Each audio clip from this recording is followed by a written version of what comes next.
जय श्री कृष्णा। कैसे हैं आप लोग। आज की चर्चा जो है बेहद ही महत्वपूर्ण होने वाली है। आज हम चर्चा करने वाले हैं शुक्रदेव के बारे में, जो कि अपना नक्षत्र परिवर्तन करने जा रहे हैं। परम लग्जरियस ग्रह अपना जो नक्षत्र परिवर्तन करके रोहिणी नक्षत्र में गोचर करने वाला है। शुक्र भी अपने आप में आनंद का एक कारक होते हैं और रोहिणी भी अपने आप में एक संपूर्ण होते हैं। पौराणिक काल से ही रोहिणी नक्षत्र को बहुत बड़ी मान्यता प्राप्त होती है। 27 नक्षत्रों में रोहिणी नक्षत्र को चतुर्थ नक्षत्र प्राप्त है। तो यह जो इसके स्वामी होते हैं वो चंद्रदेव होते हैं। देवता जो होते हैं स्वयं शुक्रदेव होते हैं। और शुक्रदेव रोहिणी नक्षत्र से जब गोचर करेंगे तो इनके प्रभाव आपके लिए बेहद शानदार रहने वाले हैं, क्योंकि शुक्र एक ऐसे ग्रह हैं जो कि आपको, जैसे बहुत से लोगों की देखी होगी आपने कि फैक्ट्रियाँ चलती रहती हैं। बहुत से लोगों को क्या होता है, बहुत सारे ऐसे मकान होते हैं जो वो रेंट पर उठाकर महीने में सिर्फ एक बार रेंट लेने जाते हैं। मतलब इस प्रकार के सोर्स बनाते हैं कि आपको जिसमें श्रम भी ना करना पड़े और आपकी इनकम होती रहे। ऐसे आपके लिए शुक्र जो हैं आपके लिए इनकम के सोर्स बनाते हैं। अब ऐसे शुक्रदेव जो रोहिणी नक्षत्र में जाएंगे तो आपके लिए बेहद शुभ करने वाले हैं। और यहाँ पर पराक्रम भाव में बैठे हुए हैं तो फिर आपके लिए और ज़्यादा अच्छा करते हुए दिखाई देंगे। वहीं रोहिणी नक्षत्र के बारे में अगर चर्चा करें तो रोहिणी नक्षत्र अपने आप में एक संपूर्ण नक्षत्र माना जाता है, जहाँ देवता शुक्र जो होते हैं वो देखिए आपके जीवन में भोग विलासता को लाने का कार्य करते हैं, सौंदर्य को दिखाते हैं, रचनात्मक चीज़ों को बढ़ाते हैं, कला का प्रेमी बनाते हैं। आपके जीवन में गीत संगीत या फिर जितनी भी कला है उनके प्रति बहुत ज़्यादा आकर्षण उत्पन्न करते हैं। प्रेम के कारक होते हैं, सौंदर्य के कारक होते हैं, बैठे बैठे इनकम के सोर्स बनाने के कारक होते हैं, भोग विलासता के कारक होते हैं। जीवन के मतलब हर आनंद का भोग करने वाले व्यक्ति के शुक्र को बहुत ही बलवान माना जाता है। अब चंद्रदेव भी सेम शुक्र जैसे ही प्रभाव रखते हैं, बस शुक्र के पास इतना ज़्यादा प्रभाव अधिक होता है कि उसमें लग्जरियस चीज़ें हो जाती हैं।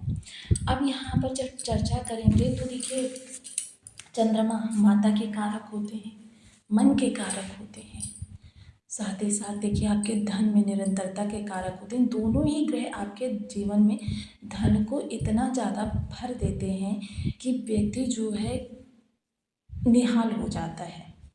और वहीं शुक्र की अगर चर्चा करें तो शुक्र देखिए बेहद विशेष ग्रह होते हैं। शुक्र सिर्फ इतनी ज़्यादा कि उस धन का भोग करने की क्षमता आपको प्रदान करते हैं। 9 के 9 ग्रह आपको धन देते हैं, लेकिन शुक्र के जो धन देते हैं उस धन को, 9 ग्रहों के दिए हुए धन को शुक्र जो है आपको भोग करने की प्रवृत्ति देते हैं। अब इनका दोनों का संबंध जब होने जा रहा है, ये बहुत अच्छा विशेष समय रहने वाला है, जबकि शुक्र को रोहिणी का साथ मिलने वाला है।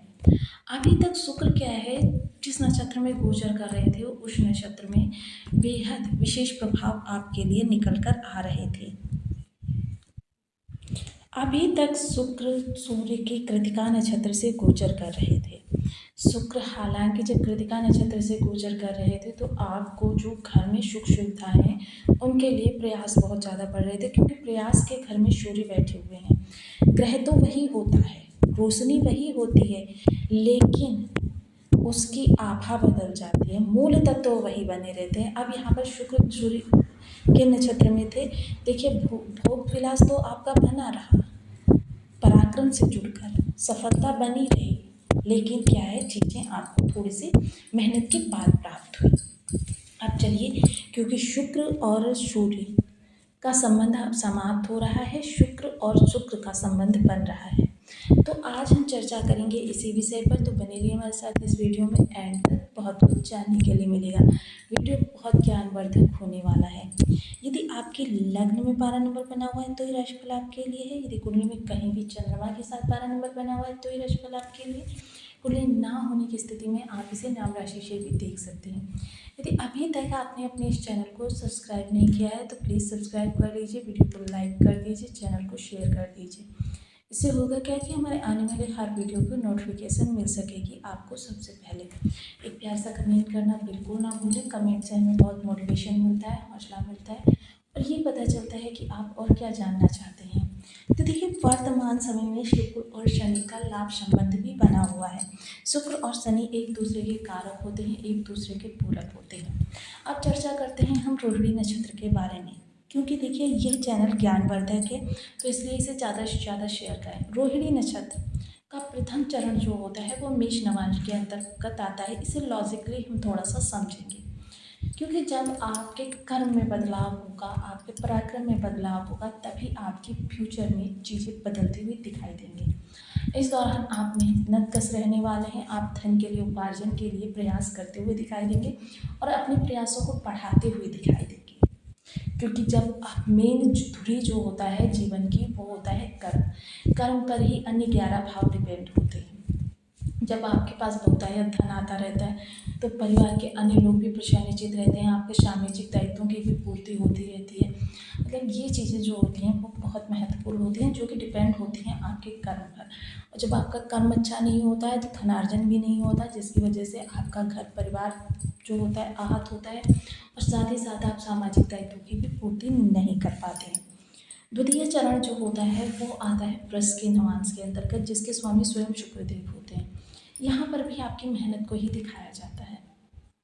तृतीय चरण जो होता है वो होता है मिथुन का नवांश।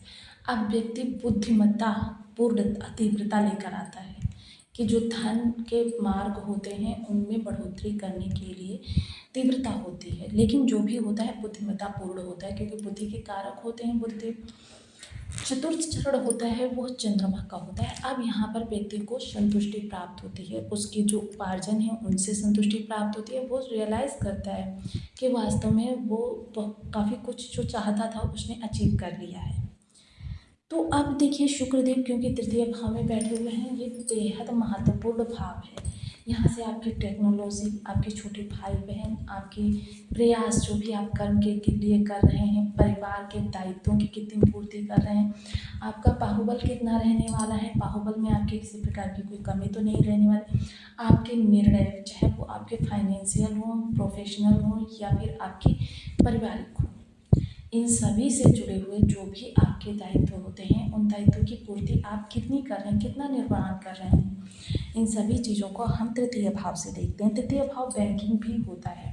तो इस दौरान देखिए शुक्र यहाँ पर रोहिणी नक्षत्र में होंगे, तो इस दौरान आप बैंकिंग कार्य करते हुए देखे जाएंगे। बैंकिंग से आपका रिलेशन थोड़ा सा ज़्यादा रहेगा। इस दौरान इन्वेस्टमेंट कर सकते हैं, अपना अकाउंट जो है खोल सकते हैं, या फिर बैंक में ही कार्यरत हैं तो भी आपको इस दौरान अच्छा लाभ यानी आपके प्रयास जो हैं बहुत अच्छे होते हुए दिखाई देंगे। छोटे भाई बहनों की लाइफ इस दौरान काफ़ी अच्छी रहने वाली है। इसके अलावा टेक्नोलॉजी से जुड़े हुए हैं या फिर सोशल मीडिया वगैरह से जुड़े हुए हैं, तो इस दौरान आप देखेंगे आपके काफ़ी सारे वीडियोस वायरल हो सकते हैं। साथ ही साथ देखिए इस दौरान आपकी चीज़ें जो हैं थोड़ी सी, अगर डिसीजन लेने हैं किसी मेजर, तो इस दौरान आप डिसीजन लेने की स्थिति में हैं। हालांकि देखिए इस दौरान थोड़ी सी भोग विलास की प्रवृत्ति आपके अंदर बढ़ी रहेगी। थोड़ा सा जो कहते हैं ना लग्जरियस चीज़ों के प्रति अट्रैक्शन आपके अंदर होता हुआ देखा जाएगा। ये अट्रैक्शन जो होगा ये आपकी चीज़ों को आपके फेवर में भी करेगा, लेकिन अट्रैक्शन क्योंकि मंगल से संबंध बन रहा है तो अट्रैक्शन बहुत ज़्यादा रहेगा, इतना ज़्यादा रहेगा कि आप पर हावी हो जाएगा। तो इसको थोड़ा सा आप ध्यान में रखें कि जब भी अट्रैक्शन आपके ऊपर सिर चढ़कर बोलने लगता है तो वहाँ पर, क्योंकि अधिका भला न बोलना अधिकी भली न चूक, इन चीज़ों को अगर आप ध्यान में रखेंगे तो फिर आपके लिए चीज़ें बहुत अच्छी होती हुई दिखाई देंगी। भौतिक जगत के लिए शुक्र का यह गोचर अद्वितीय है। सप्तम दृष्टि जब आपकी भाग्य भाव पर जाएगी तो भाग्य में वृद्धि, और शुक्र वैसे ही लग्जीरियस ग्रह हैं तो धन के लिए, या आप होटल मैनेजमेंट से जुड़े हुए हैं, लग्जीरियस चीज़ों के कारोबार से जुड़े हुए हैं, फूड इंडस्ट्री से जुड़े हुए हैं, कार्य करते हैं या ऑनर हैं, किसी भी स्थिति में आपको इस समय पर लाभ की प्राप्ति होती हुई दिखाई देगी।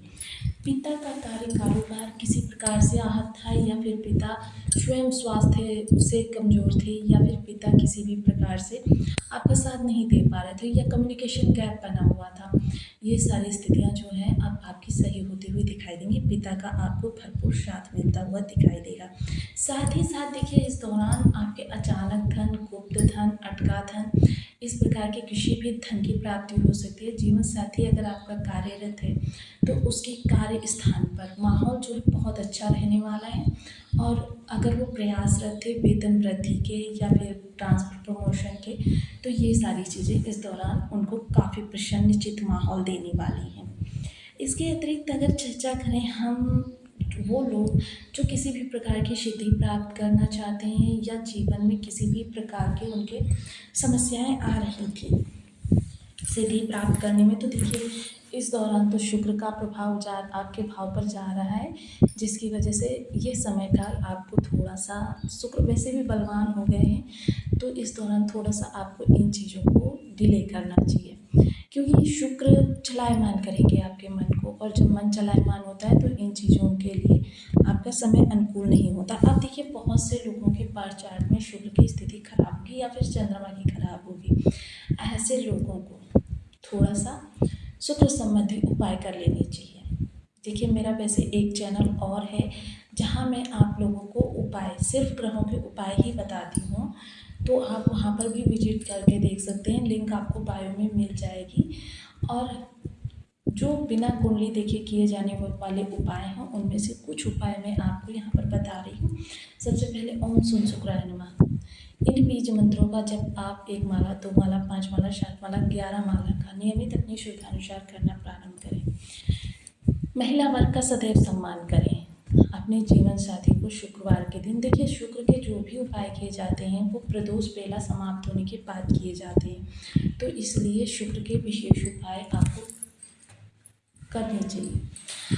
अपने जीवन साथी को शुक्रवार के दिन कोई ना कोई उपहार अवश्य दें। उपहार सुगंधित होना चाहिए, और जहाँ तक संभव हो तो आप नहीं कुछ दे सकते तो गुलाब का फूल अवश्य दें। गुलाब जो होता है वो शुक्र का ही प्रतीक माना जाता है। अपने बेडरूम में देखिए, क्योंकि बेडरूम ही वो जगह होती है घर में सबसे ज़्यादा हम जहाँ पर अपना समय बिताते हैं, तो बेडरूम में जो आपका ईस्ट और नॉर्थ का कॉर्नर होता है वहाँ पर एक कांच का बड़ा सा बाउल रखिए, उसमें जल भरिए, उसमें थोड़ा सा इत्र डालिए, थोड़ी सी गुलाब की पंखुड़ियाँ डालिए, इसमें एक कैंडल लगाइए, सुगंधित कैंडल हो तो बहुत उत्तम।